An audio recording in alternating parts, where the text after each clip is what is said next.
Ladies and gentlemen, it is a pleasure to present to you tonight Sebastian, Lady, and Paola in the radio program Mystery Night, and one of the greatest literary pieces, Dr. Jekyll and Mr Hyde, that was written by Robert Louis Stevenson.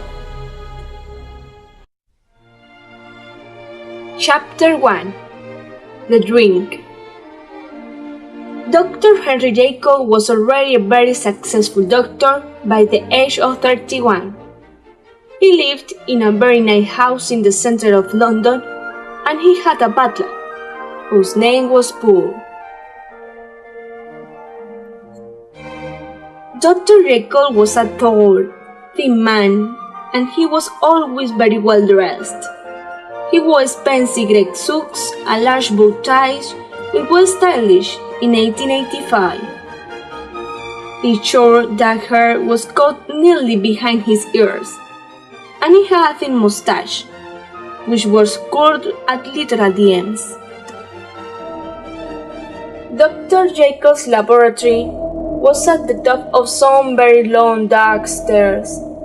The lights in the part of the house were usually on very late at night. On the night when this story begins, Dr. Jekyll was in his laboratory, writing in his diary. The laboratory was filled with shelves and tables, all covered with bottles with different colored liquids in them, all books and microscopes. Dr. Jekyll sat in the middle of all of this, still his long white laboratory coat, writing quickly. This is what he wrote. 9th of November 1885. They say I'm successful. I have won awards from all of the famous universities, and everyone I meet thinks I am some kind of genius. But I ask myself, I am I really successful? Medicine helps sick people get better, but what I'm interested in is people's characters. I believe that people have different sides to their characters, but they are not allowed to show them because of society. At the moment, I'm working on something which I hope will change that. Then I will see how successful I am as a doctor. There was a knock at the door. Who's it? It's me, sir. I brought you your evening tea. Dr. Jekyll stopped writing and opened the door for Poole. Put it down over there and take those other things away. Yes, sir. Poole put the tea tray on one of Dr. Jekyll's tables. Dr. Jekyll was thinking deeply about something, and he wasn't looking at Poole. When he looked up, Poole was about to put a half-empty glass, which he thought Dr. Jekyll had finished with, onto an empty tray. Don't touch that! Dr. Jekyll showed frightening Poole so much that he dropped the tray. Jekyll ran over and took the glass away from him. Good grief, Poole. You don't know what you almost did. I'm so sorry, sir. I only thought... Never mind. Leave me alone now. You can clean up in the morning. Yes, sir. When Poole left, Dr. Jekyll stood holding the glass in his hand.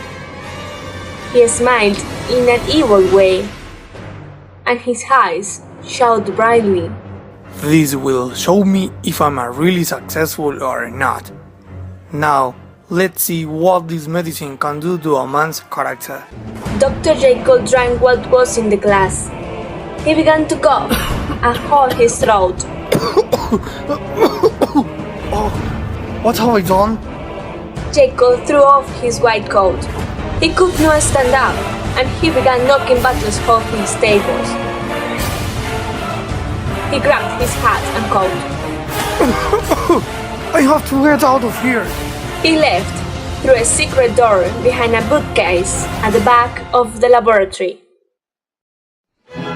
Chapter 2. The Check. There were two different areas of London in 1885. The wealthy, upper-class area in the center of the city was where all the doctors, rich lawyers, and businessmen lived. There was also a dirty poor area, which was noisy all day and all night. One part of this poor area was called Soho. It was filled with open street markets, nightclubs, and old buildings. A family of four, father, mother, son, and daughter, were walking home one night down a noisy and very busy Soho street. Horses and carriages were going up and down the street, and lots of people were walking along the pavement. The family had to stop, quite often, because the little girl's shoelaces kept coming undone. Come along, Martha. You're going to be left behind. A gold coin fell from one of the passing carriages, and the little girl stopped onto the road to get it. At the same moment, a wild-looking man in a dark coat and dark hat came running down the street carrying a walking stick. He knocked the girl down, kicked her, stepped on her, and then went his way. Her mother cried out, "Martha!" The girl was balding hard and was crying loudly. Her father looked around for the evil man. Others stopped walking and helped him. There he is! He's at the end of the street! A crowd of people, led by the child's father, chased the stranger. The man ran, but he went down a street that was blocked by a stone wall. The crowd went running after him, screaming and yelling. There he is! Get him and hang him! He should be put in prison for kicking a poor girl like that. The crowd surrounding the man. His face and hands were hairy, and he looked around with wild, angry eyes. The father of the young girl stepped out of the crowd. Stupid and old man! Why did you kick my daughter? You nearly killed her! I'm sorry, I didn't see her. You kicked her in the head and stamped on her hand. Let's give him a few kicks to see how he likes it! Yeah! The stranger put his hand inside his coat pocket. Look, I know you don't have much money. Let me pay for a doctor for her. The crowd became quiet. The stranger had a checkbook in his hand. Who should I make the check out to? Will £50 be enough? The people in the crowd were shocked. How? Yes, I suppose it will. The name's Livingston. Harry P. Livingston. Who are you? My name is Edward Hyde. Mr. Hyde wrote the man's name down and gave him the check. He moved away quietly when no one was looking. The others moved closer to the father to have a better look at the check. What does he say? It says here, Dr. Henry Jekyll. But he said his name was Hyde. To be continued.